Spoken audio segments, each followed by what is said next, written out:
Olá, bem-vindos e bem-vindas a mais uma edição do nosso Conversa Atrevida. E hoje nós teremos a presença marcante de Hugo Lins, um instrumentista. Hugo Lins, ele cresceu ouvindo as melodias características do Nordeste, desde sua formação inicial como musicista no Conservatório Pernambucano de Música. Depois ingressou na Universidade Federal de Pernambuco no curso de Licenciatura em Música, onde aprofundou seus conhecimentos musicais e foi pesquisador em etnomusicologia pelo CNPq. Participa de atividades culturais nacionais desde então e internacionais, exercendo a profissão de músico, arranjador, compositor, diretor musical e produtor. Desde os 18 anos, ele vem tocando e compondo na viola de 10 cordas, cujo som é bem original dentro dessa nova safra de violeiros no país. Hoje, o artista nos revela o apuro musical de seu instrumento como um mestre instrumentista, já bem solicitado pelo mercado musical. Suas influências principais são os mestres cantadores, rabequeiros, cirandeiros, todos da cultura popular, somando a sua visão de world music. Hugo usa a tecnologia para gerar criativamente uma variedade de timbres e texturas com pedais de efeitos, trazendo uma síntese de experiência e maturidade para esse instrumento tão nosso conhecido. E agora, para a gente iniciar esse nosso bate-papo, vamos lá. Olá, Olá, cara. olá, deixa eu ajustar aqui. Tudo bom, Vilas? Tá me Tudo escutando? bem, meu querido? Tudo bem. Tô com fone. Ó, o Publius entrou agora. Que bacana. Olá, Publius. Publius em breve vai também conversar comigo, se aceitar. É, Então, para a gente iniciar, você quer iniciar logo dando uma palhinha para a gente? já na viola, né? Bora, Publius, já o som, né? Veja aí, Pois é, diga pra mim se o som tá chegando bacana, viu? tá. Se ele não tá distorcendo, porque a gente tá usando o microfone do iPad. Tá ótimo, sim. Tá sem distorcer? Sim, Então tá, essa é nova, não tem nem nome. Mas vamos lá fazer. Vamos ver como é que fica. certo.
Oh, Isso.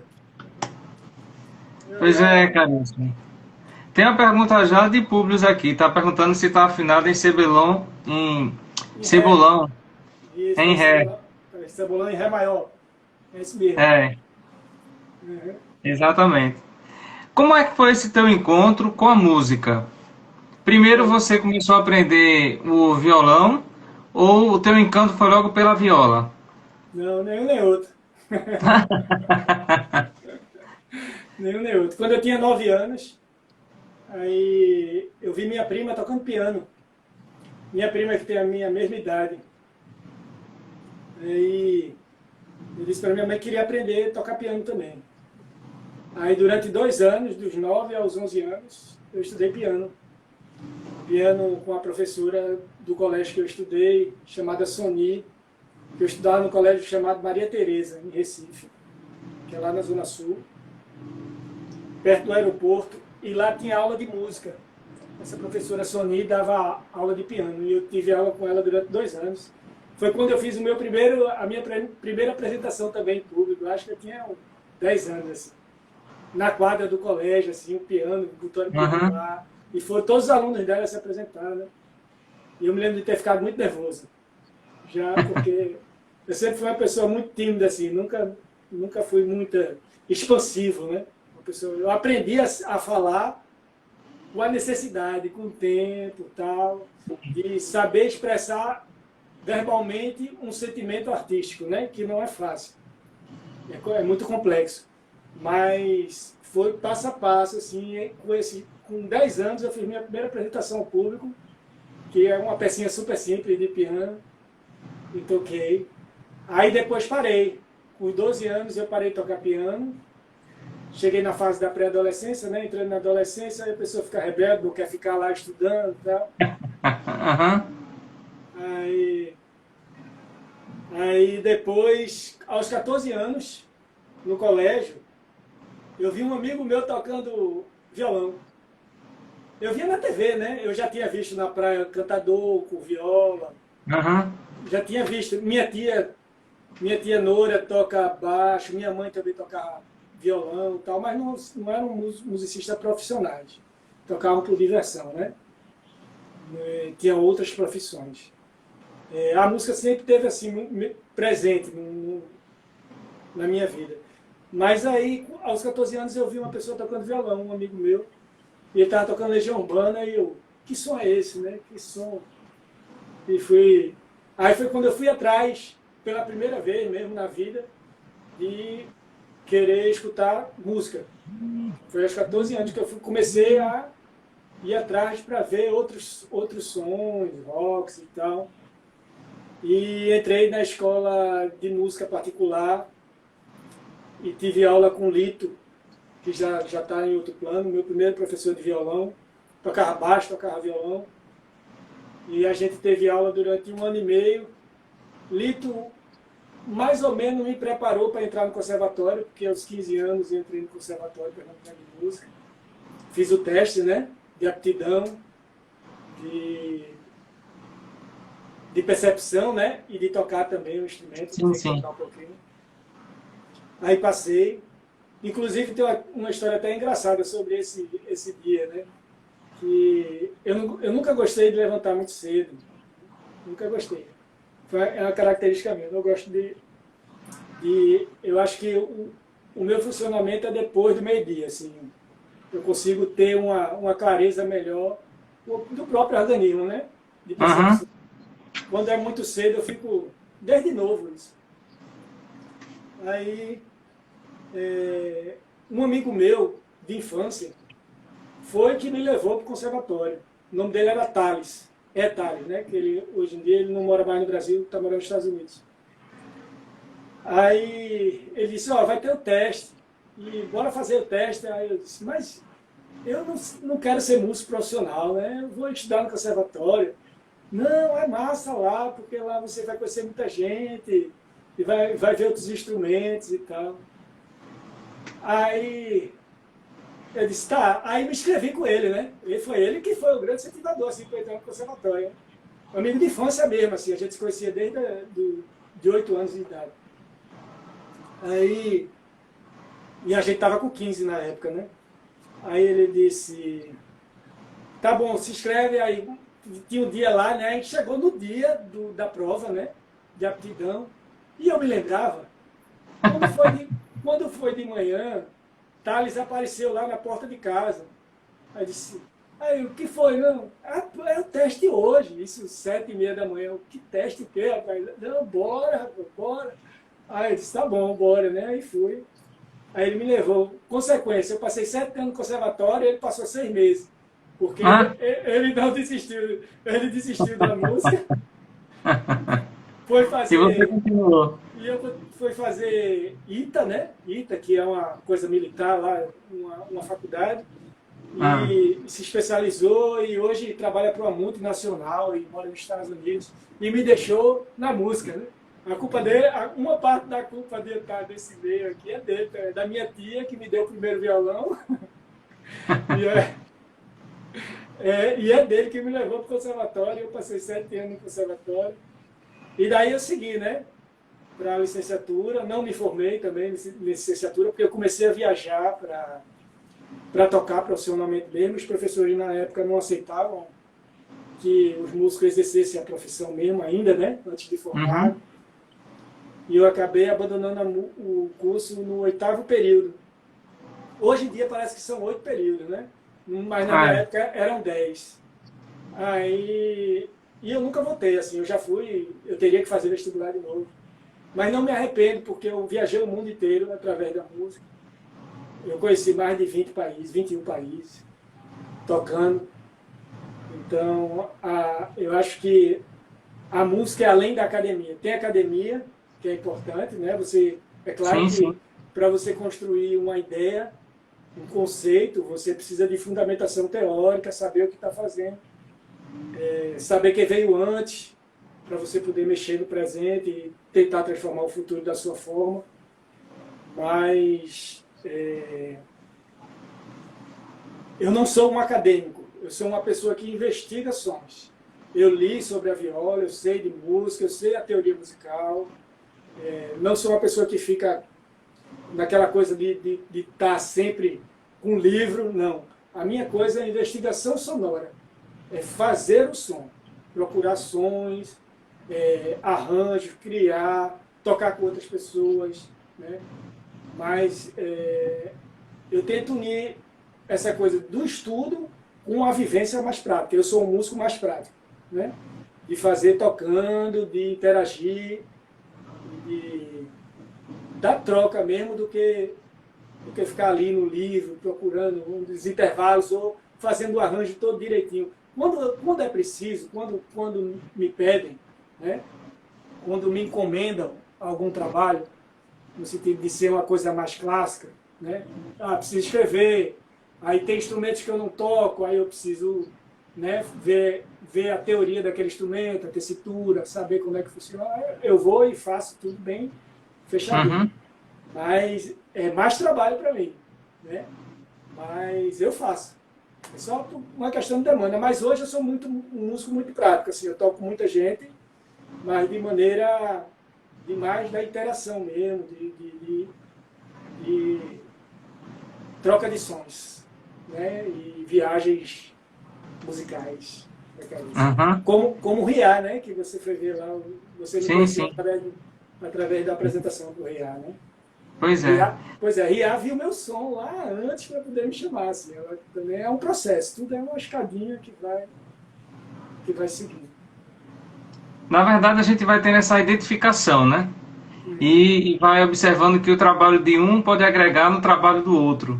Isso. Então, é sempre um crescimento mútuo, que é maravilhoso na música. O que às Uhum. vezes a academia ela não consegue aceitar é essa liberdade do artista.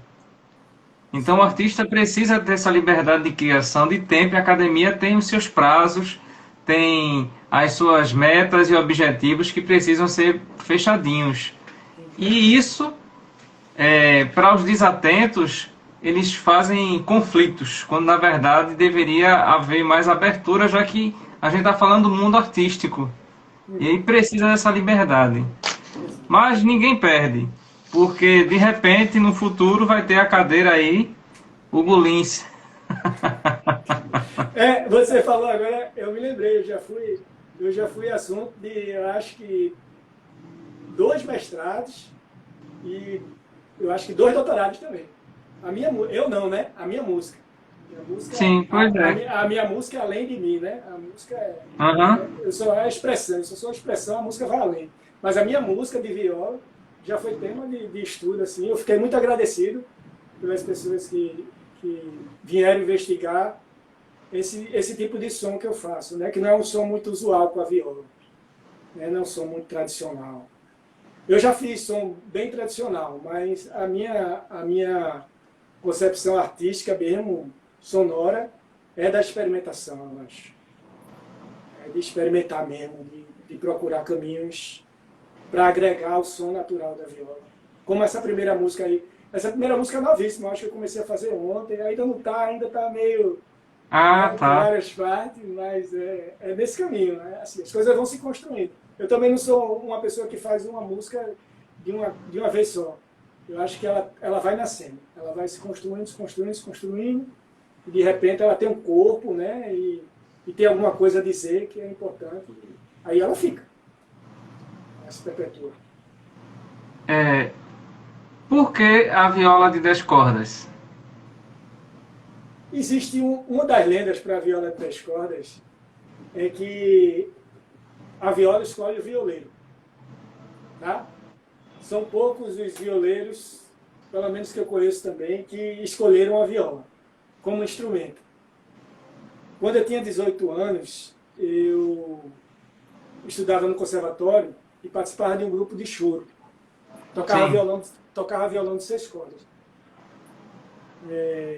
Nesse grupo de choro. E o professor, que é um professor conhecidíssimo, professor de 7 cordas, chamado Bozó, aqui de Recife, todo mundo conhece, 7 cordas, Aham. gente boníssima, grande mestre, ainda dá aula no conservatório. E ele chegou um dia no ensaio e falou: eu vou colocar uma viola de 10 cordas no trabalho. Aí a gente pensou, né? Tudo novinho, né? Ele vai trazer alguém, né? Eram 5, acho que no grupo. Ele vai trazer um violeiro, né? Massa, vai trazer um violeiro.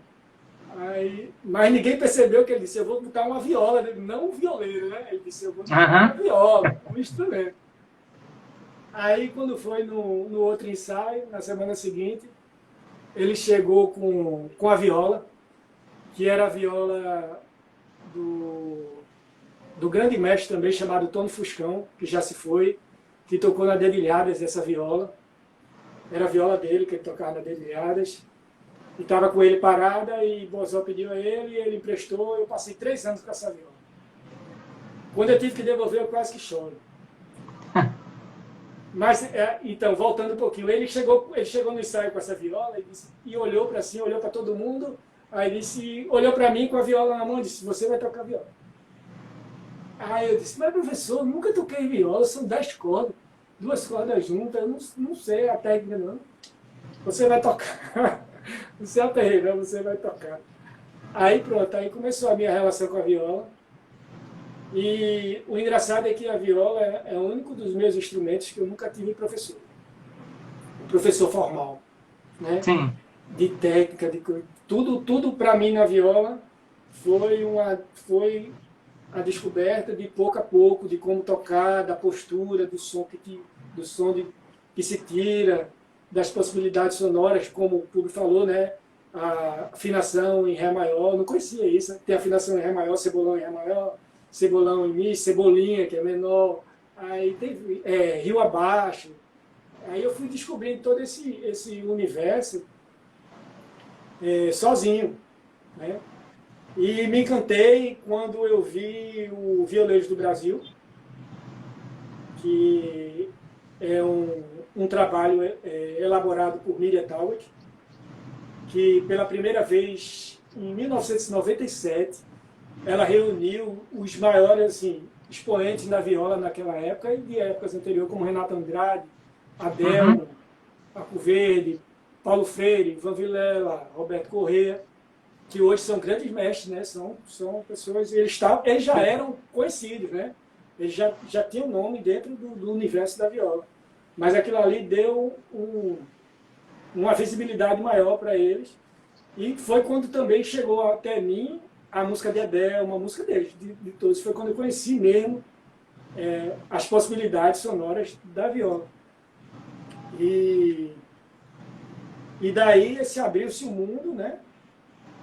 E eu comecei a escutar e a vivenciar, mas eu sempre fui essa coisa de integração. Sim.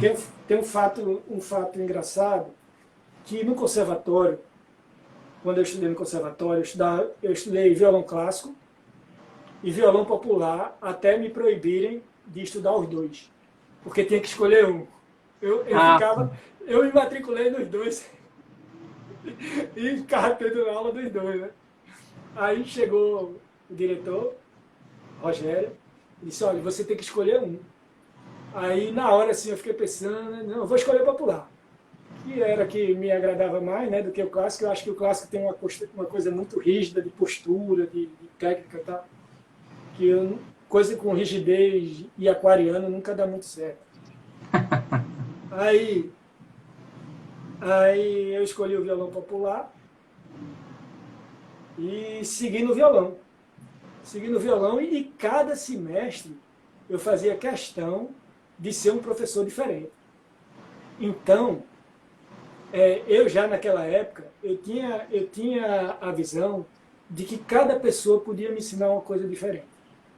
Eu não queria aprender a tocar o violão de uma pessoa só.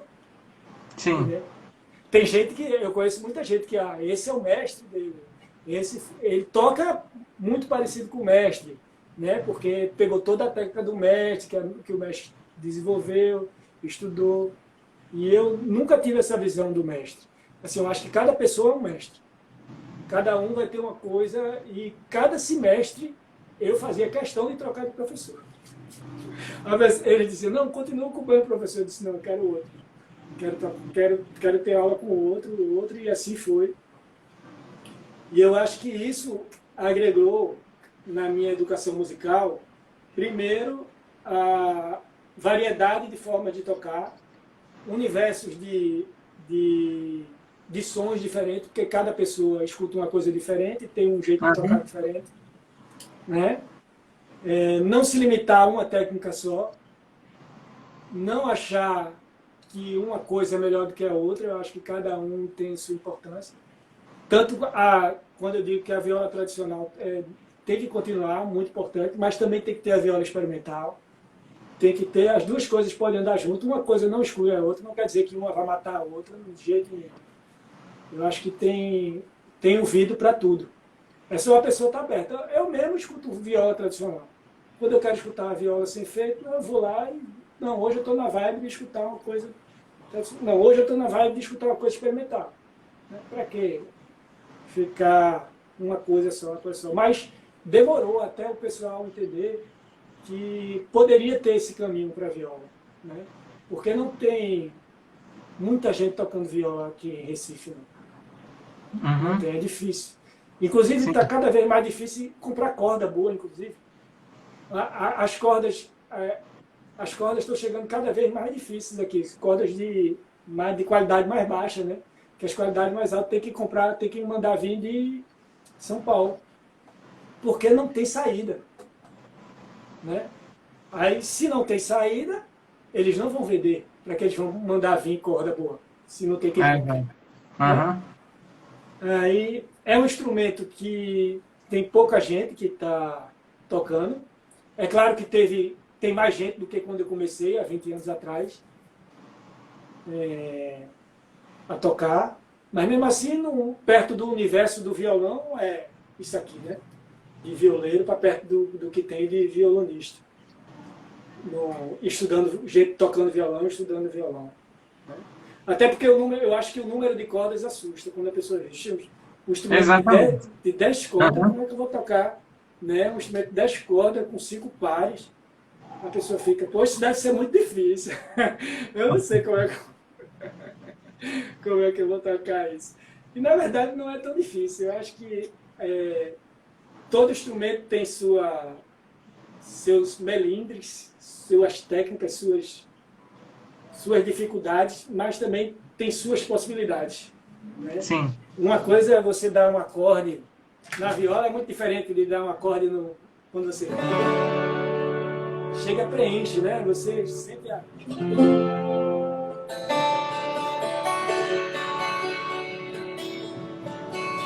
diferente do violão, que é mais sequinho. A viola já ela é mais etérea, ela é mais espalhada, digamos assim, né? Aí é do universo mesmo do instrumento. Aí tem gente que realmente fica com essa dúvida de assim, não vou tocar, porque também não tem gente tocando, não vê ninguém tocando. Tipo, eu quis o violão porque eu vi uma pessoa tocando o violão. Eu achei bonito. Achei massa assim, a interação da galera junto, ele tocando o som do instrumento. Então, imagina se tivesse mais gente tocando viola. Claro que ia ter mais violeiro. Sim, com certeza. Mas não tem. Aí o universo fica desse tamanho, né? E quando você começa a levar a viola para dentro da canção, do MPB, do rock, ou do que seja, aí você diminui disso para isso, né? Que já é pequeno, já fica minúsculo, porque o que o pessoal acha é que a viola está dentro de um lugar muito estereotipado, muito rural, muito caipira, muito... situa no tempo e no espaço, né?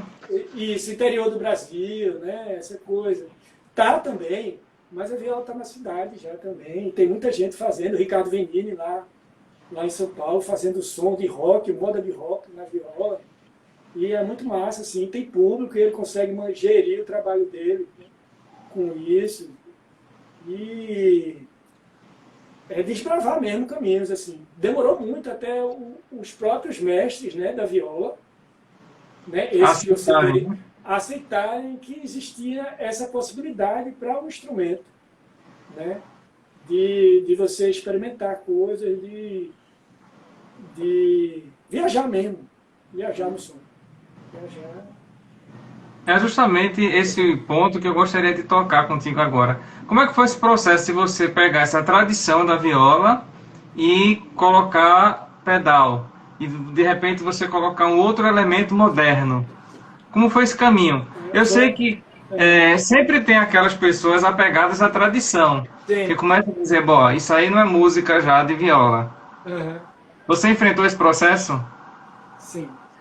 Sim, e aí vai ter também aquelas pessoas que vão dizer, bom, pedal com viola não fica um som bacana. Pois é. Porque tem aqueles que têm medo da modernidade. Então tem sempre esses lados, essas tensões que você deve ter passado por isso, né? Mas como foi você trazer essas sonoridades para a viola? Na verdade, foi por acaso, foi um lampejo que deu.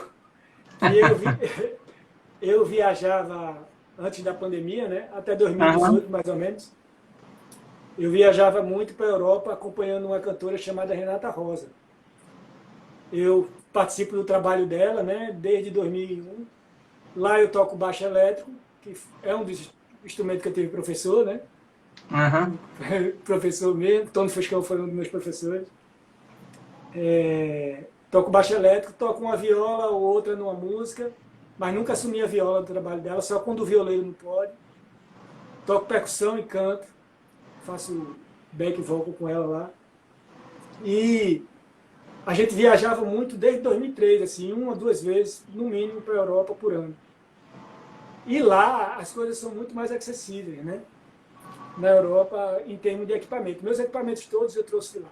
A maioria dos meus pedais, 97% dos meus pedais são de lá. Porque a gente tem um imposto muito alto sobre eletrônicos aqui no Brasil, infelizmente. Né? Sim. Quem consegue comprar no Brasil as coisas eletrônicas é porque ganha bastante dinheiro mesmo. Porque é complicado. A situação já era complicada naquela época, no meado dos anos 2000. Agora está praticamente impossível. Assim, você comprar. Tipo, tem um pedal meu aqui, que é esse que eu usei, inclusive, na primeira música, que tem um reverse, que tem vários tipos de delay, que ele no Brasil ele custa R$3.500. Um pedal só. Né?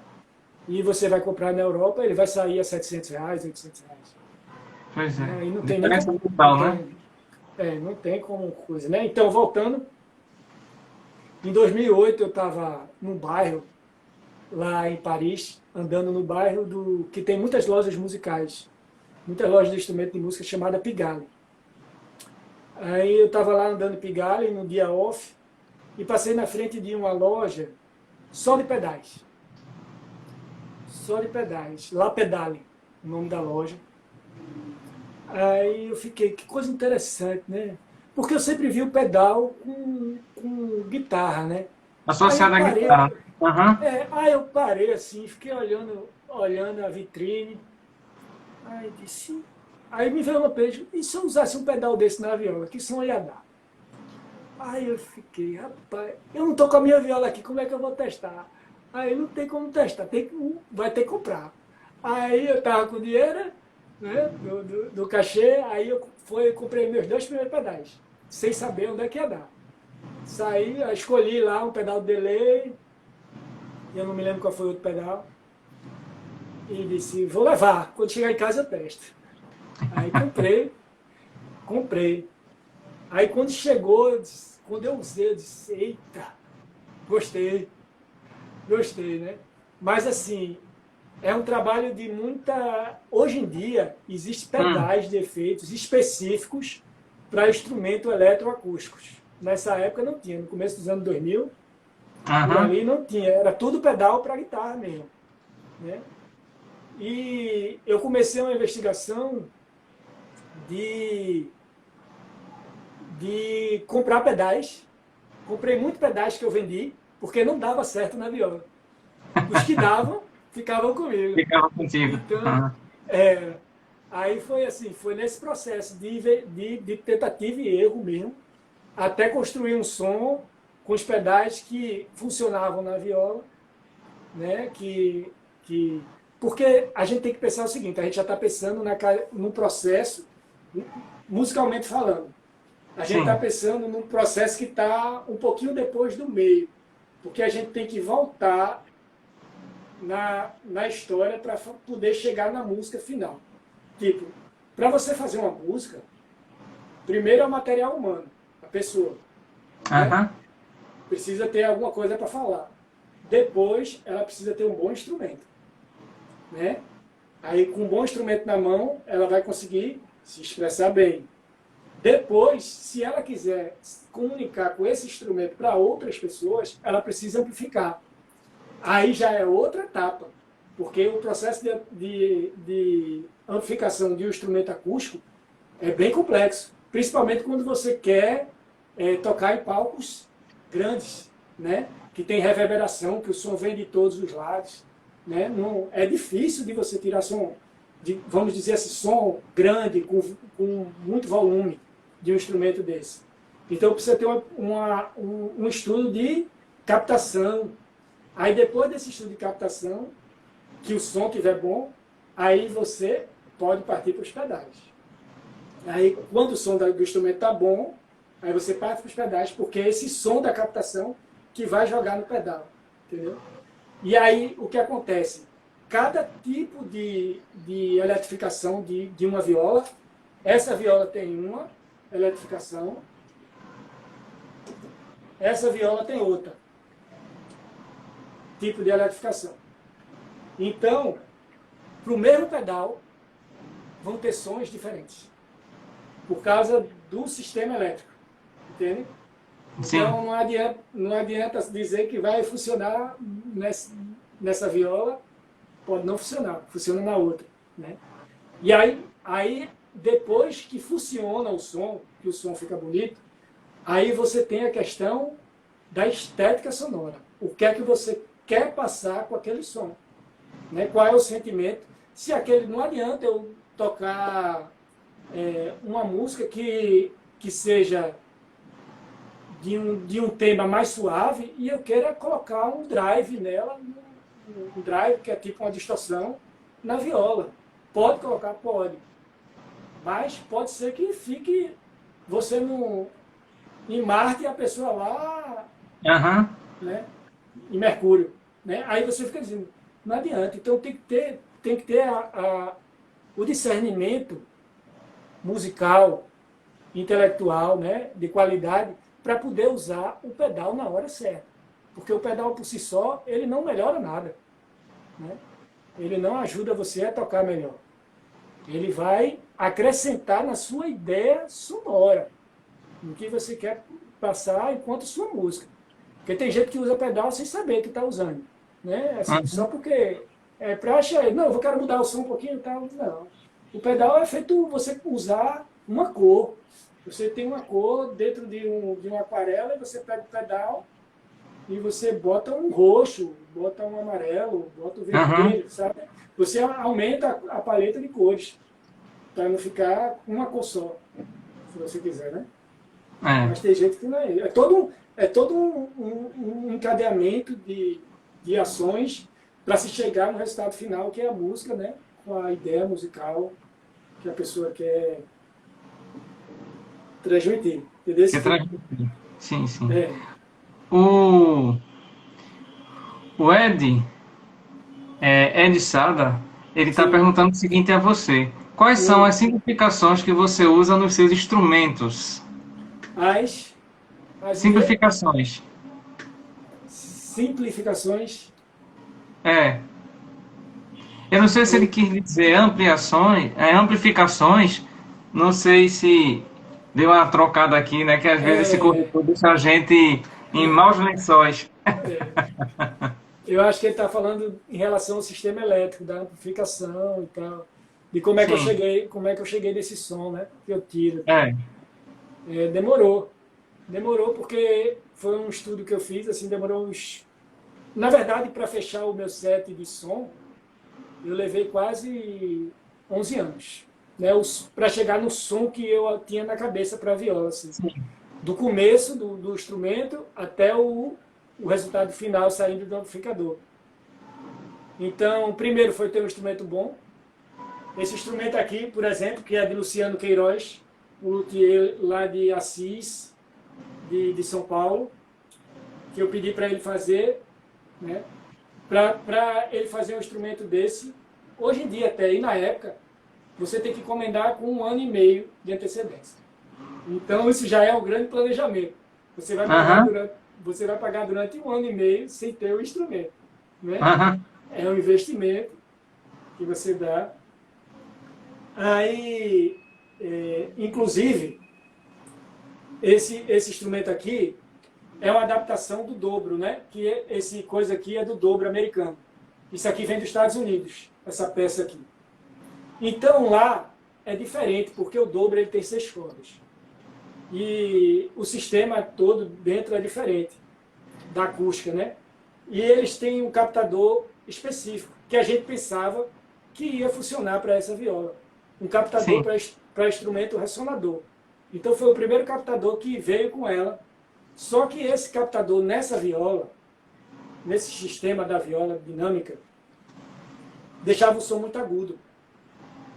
E eu sofria muito para tocar em palco, porque muito agudo e eu não conseguia equilibrar o som dela, até que chegou até mim, através do próprio luthier, que pegou a indicação desse captador aqui. Ó. Esse captador aqui não vem no Brasil, é um captador magnético de uma empresa da Califórnia, que ele é bem fininho, não sei se dá para ver que ele é bem fininho aqui. Sim, sim. Né? Aí é um captador magnético que ele pega a vibração daqui das cordas, eu mandei vir da Califórnia, e eu mandei vir naquele esquema, disse, vamos dar sorte, porque ninguém usou antes, né? Vamos ver se dá certo. Aí, porque é um captador feito para um instrumento de 6 cordas, e não para 10 cordas. Aí ele chegou, a gente colocou, deu certo, mas teve uma questão. As cordas de baixo não captavam na mesma... no mesmo volume das cordas de cima. Aí, como resolver? Aí foi outra etapa, né, de pensamento.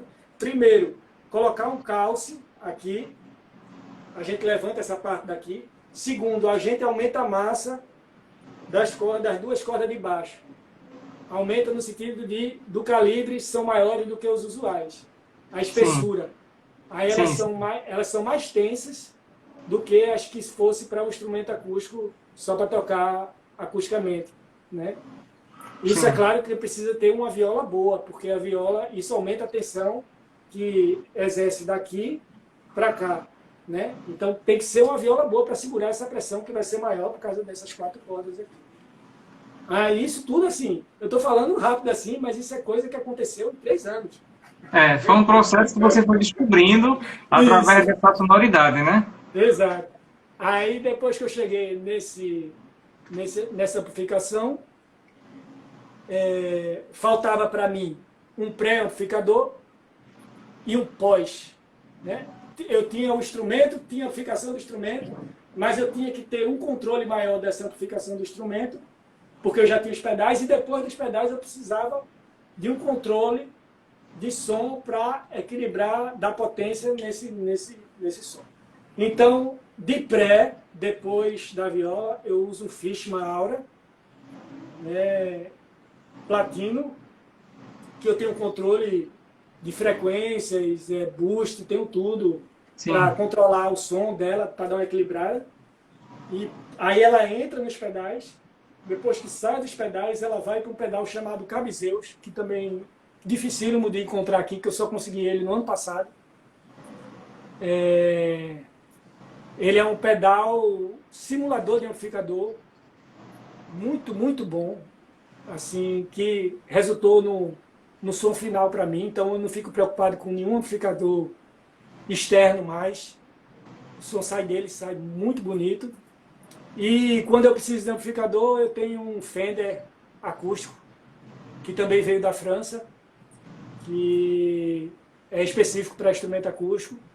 Aí esse é o set que eu uso para amplificação do meu instrumento hoje em dia. Inclusive eu gravei uns vídeos quinta-feira que devem sair com ele. Eu gravei com todo esse sistema que eu acabei de falar, inclusive com amplificador, com Cabizeus, que são vídeos que vão sair para divulgação do meu próximo disco, que deve ser lançado em fevereiro. A gente lança um single em janeiro, dia 19 de janeiro, lança um single.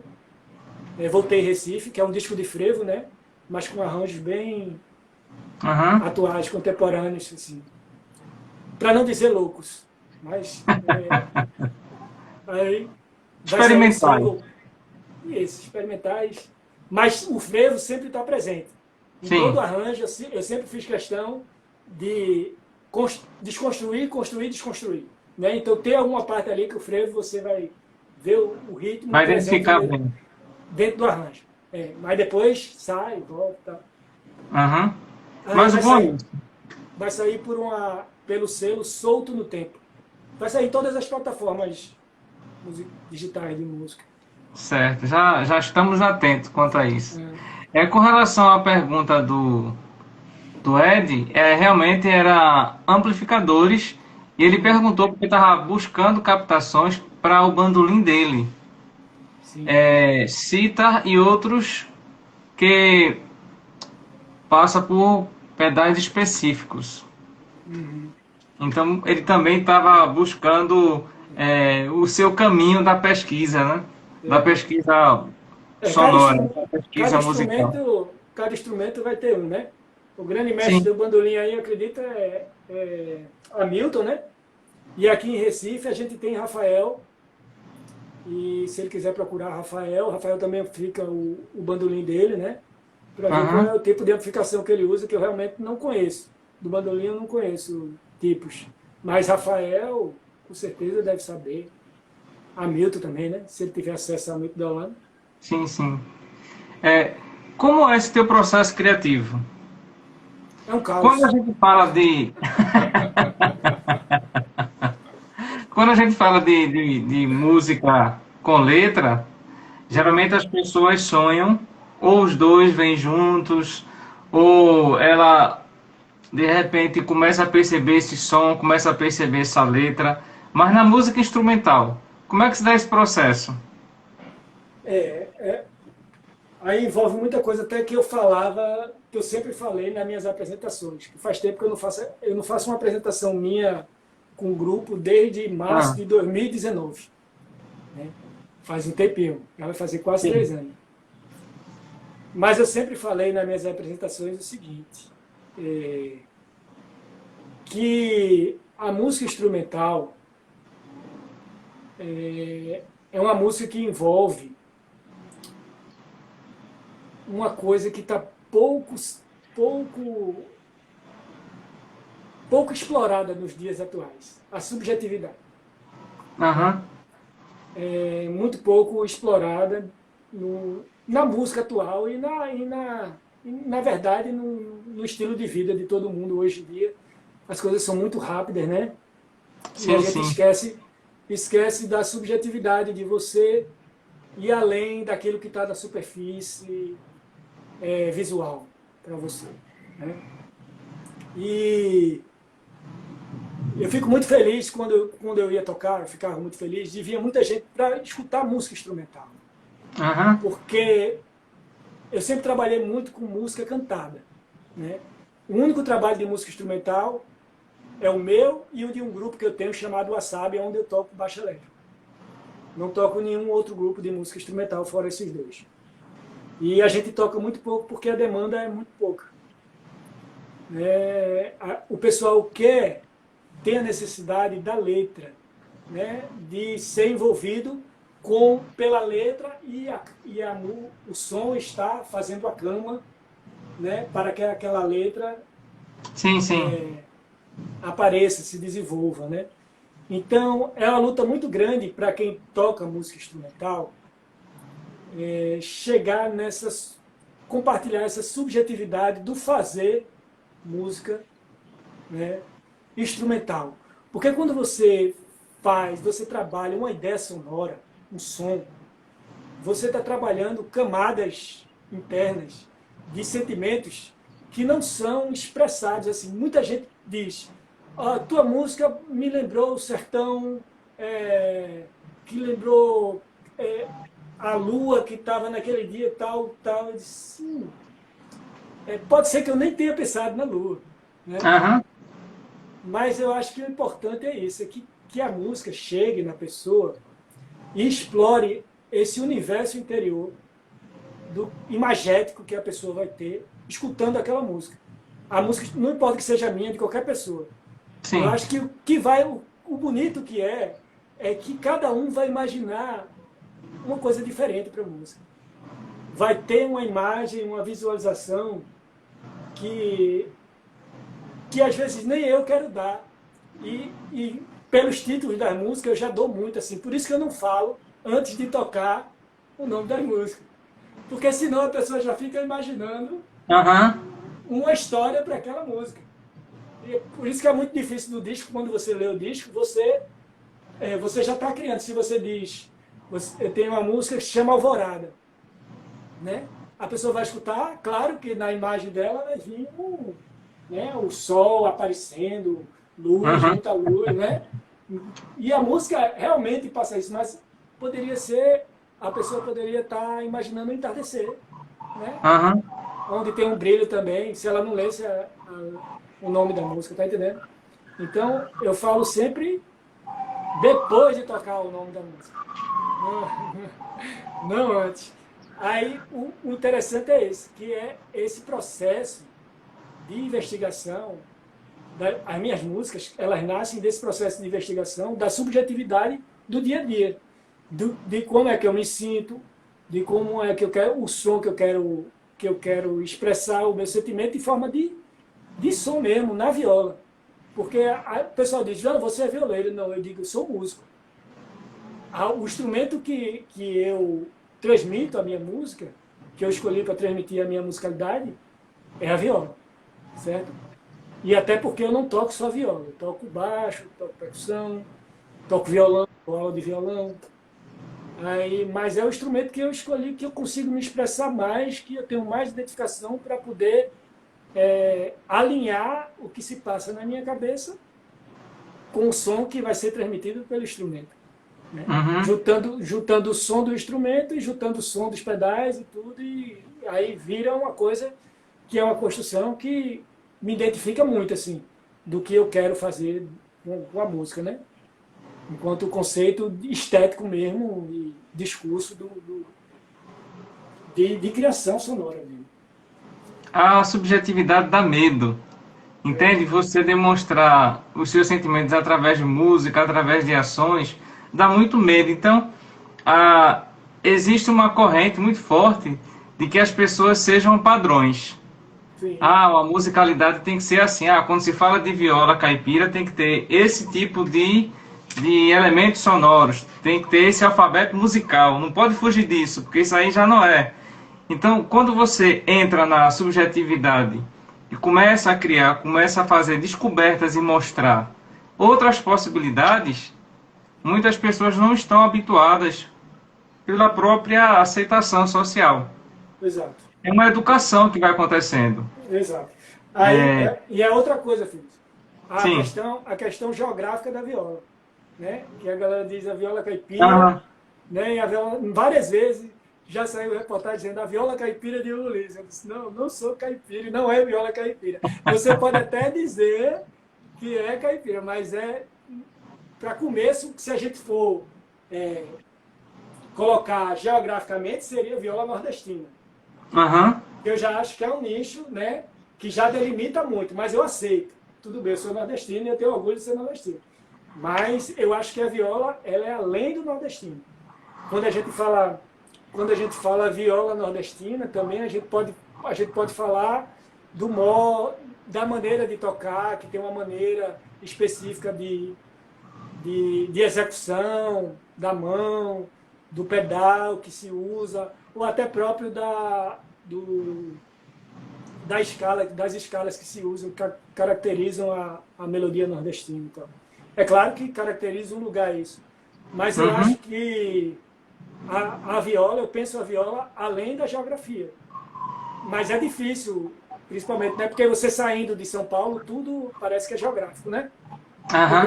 O Brasil é São Paulo, o resto é regional. É. Aí, aí fica Tem um pouquinho essa, difícil. tem essa visão bastante limitada, né? Isso, exato. Mas é algo que isso acontece em todas as áreas. Todas as áreas é, existe esse viés de que existe só determinados elementos principais lá e o restante é periférico por aqui. Isso, Quando na isso. verdade cultura não tem essa de periférico. Cultura é Cultura em é. toda a sua E grandeza. está em constante evolução e O transformação. constante, exato, pegando elementos do passado, transformando elementos que já tem aqui no presente, Uhum. fazendo revisitações, é um processo constante, não muda. Sim, sim, sim. É, o que é música para você? Música é minha vida, né? Eu escolhi essa vida.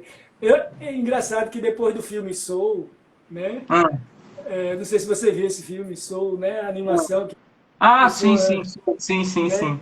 Que lá no céu ele disse: vocês ficam com essa coisa de dizer que nasceu para isso, nasceu para aquilo. Não Sim, tem isso sim. de nasceu para isso, nasceu para aquilo. Você que escolhe. Você que Aham. escolhe para o que você quer ser, né? Então, eu achei muito interessante essa observação, porque a gente, muitos artistas ficam com essa coisa do dom, né? Eu nasci para isso, né? Eu nasci para ser músico. Não, eu escolhi ser músico. Eu pago todos os preços possíveis e impossíveis para poder ser artista. Porque toda a sociedade, né, e o sistema capitalista, ele é contra o artista. Porque o artista ele pensa de forma diferente, ele pensa de forma coletiva, Uhum. ele pensa de forma a fazer as pessoas pensarem, né, a refletirem sobre a sua própria existência. Então, e o sistema quer robô, o sistema quer que você seja padrão, que você faça aquilo, aquilo, aquilo outro. Então, eu escolhi ser contra o sistema. Né? É uma escolha. Então, música para mim é vida, é uma forma de expressão minha e atualmente eu estou pagando caro por isso, mas eu estou indo em frente. A gente tá na resistência para tentar sobreviver e passar por essa tempestade, continuando e fazendo música, porque mesmo que eu fizesse outra coisa, a música sai de mim de uma forma muito natural. Eu não sofro para fazer música. Eu não sofro para fazer arranjo quando as pessoas me pedem. eu tenho esse espírito musical, essa veia que os sons estão na cabeça. O som é só pegar você e a coisa vai acontecendo, entendeu? Para mim nunca foi um sofrimento fazer música. Então é muito natural. Então, como é que você vê a relação de música e cidadania? Pois é, acho que queria eu que Villa-Lobos tivesse feito o que ele tentou, né? Que se tivesse sido Aham. estabelecido. Como várias vezes eu fui para a França e trabalhei com colégios, né? Assim, tinha colégios no interior da França. Vamos fazer uma comparação assim. Um, uma cidade feita no interior, Caruaru, Salgueiro, né? Sim. Não grande quanto o Recife, mas já grande, mas que tinham projetos de trazer músicos estrangeiros para o colégio, para trabalhar presencialmente com a cultura, para a criança entender que existe outra forma de fazer Uhum. música, de socialização. Está entendendo? Aí imagina a riqueza do pensamento que isso gera numa pessoa que tem uma vivência disso na infância. Você vê uma pessoa que está vindo de outro lugar do mundo, com outra música, outra sensação rítmica, outra palavra, outra fonética, É outra né? pulsação, né? É, assim, os pirrais ficavam loucos, eles ficavam loucos com a gente, quando a gente começava a tocar um coco, assim, para eles era uma coisa, não tem coco, né? O máximo que Ah, tem perto do coco é a região da Occitânia lá, que é bem parecida, assim, mas não é uma coisa, é tipo um nicho também. Mas eu acho que a gente, nós todos, os brasileiros, seríamos cidadãos muito melhores se houvesse uma educação musical. Mas é aquilo que eu falo, edu, educação artística é educação do pensar. é. E a galera não quer que as pessoas pensem. E o triste é que a música está cada vez mais pobre do pensar, em termos rítmicos, em termos de letra também, né? A instrumental não. A instrumental continua com muita elaboração. Eu vi aqui que o meu amigo Amaro Freitas, grande pianista, que está aí desbravando o mundo também, ele está firme e forte, com muitas ideias bonitas e transmitindo aquilo que ele quer passar, Sim, sim. né? Eu acho que a questão do empobrecimento é que a mídia está fazendo cada vez mais que a pessoa fique bitolada naquelas coisinhas mesmo. Aí a gente vai perdendo a cidadania, a gente vai perdendo o que nos torna brasileiros, assim, em essência e o que a gente compartilha. Acho que é, infelizmente, né? Mas há de se virar, né? Há de se Sim, mudar sim. um dia. A luta não acabou. Exatamente. A luta ela é constante, né? Meu Exato. querido, eu sei que você está com o seu tempo contado Isso. e Eu esse vou é o tocar nosso com. primeiro momento que a É, gente vai fazer, não é? Vai ter o isso. segundo em breve. Isso. É, e aí, que mensagem você deixaria para a gente pensar sobre todo esse processo que foi conversado agora? E também, se você quiser dar uma palhinha para a gente encerrar. Certo. O que eu penso é que as pessoas que estão aqui agora, né? E que depois vão ver, que vai ficar registrado, né, no seu Instagram, Sim, sim. quem tiver Vai. interesse, e que elas reflitam e que elas espalhem, né, essa música. No caso, a música que eu faço, né, porque eu estou aqui também na questão de ampliar essa possibilidade de divulgação, de comunicação com o meu som. Porque quanto mais você se comunica, quanto mais pessoas escutam o que você tem a falar, mais pessoas vão ser atingidas e mais modificações poderão ser feitas. Exato. Para que, né, para que minha música e que para a viola também se espalhe mais e que ela não fique só naquele, que diferente, né? Parecia uma coisa. Não, eu quero que ela seja assim. Que massa a viola, né? A viola tocando, né? Com letra, tal, o instrumental, que for, porque eu faço um instrumental de viola que é bem diferente do instrumental de viola tradicional, né? Mas, e com banda ainda mais, né? Com banda ainda faço mais loucuras. Mas é isso, essa é a tentativa e que as pessoas me ajudem e espalhem esse som. É isso. Muitíssimo obrigado, meu querido, Obrigado, filho. Então, pela vamos tocar mais uma. experiência desse primeiro momento. Opa, vamos nessa. Tocar mais Simbora. uma. Vamos lá. Vamos nessa. Deixa eu ajeitar aqui o sistema.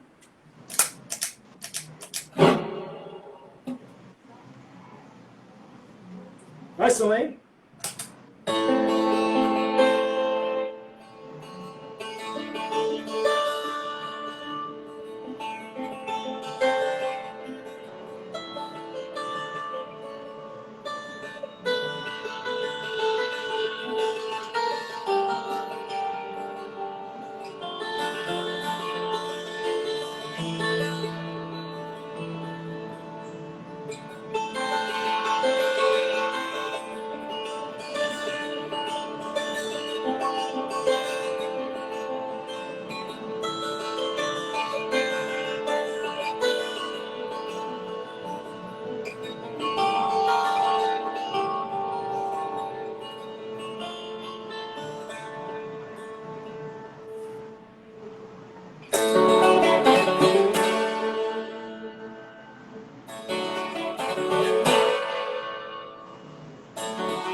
Salve, salve.